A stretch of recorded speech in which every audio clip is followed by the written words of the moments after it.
Hello বন্ধুরা, আসসালামু আলাইকুম। আজ মাসুদ ভাইয়ের বাগান বিলাসে এসেছি।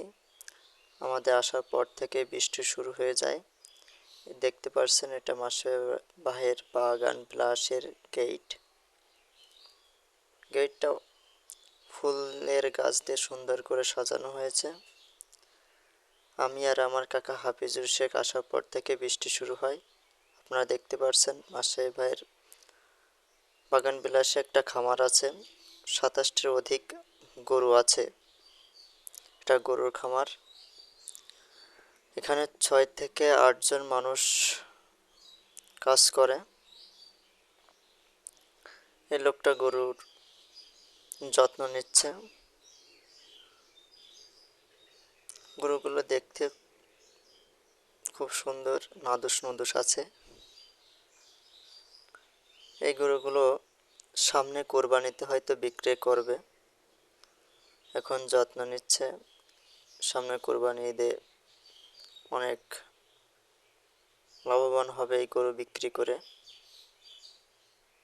দেখতে পাচ্ছেন পরিবেশ মাসুদ ভাইয়ের বাগান বিলাসের চারদিক ঘুরিয়ে দেখানো হচ্ছে।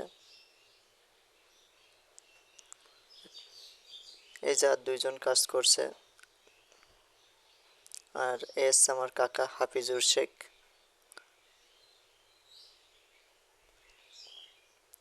দেখতে পাচ্ছেন গেটের সাথে একটা ফুলের গাছ। গাছটার নাম আমি জানি না, তবে ফুলগুলো অনেক সুন্দর দেখতে। এই সাইডে কিছু গাছপালা লাগানো আছে। ওই যে দেখতে পাচ্ছেন আম বাগান। মাসুদ ভাইয়ের দুই বাগান বিলাসের 2 সাইডে বাগান করা আছে। এক সাইডে আমের বাগান, অন্য সাইডে অন্যান্য ফলের গাছ।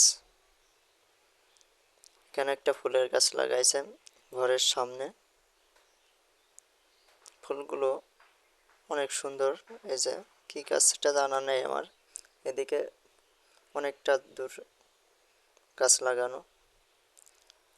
বৃষ্টিতে বসে আমার কাকা রিলস তৈরি করছে। কি আর করবে, বৃষ্টি বিলাস যাপন করছে বসে বসে। মুখে একটা হাসি দেখলাম। ভাই, এই ভাইরা কাজ করছে, নেটগুলো ধোয়ার চেষ্টা করছে বৃষ্টিতে। বাগান বিলাস। এদিকে আম গাছগুলো প্রচুর আম ধরেছে।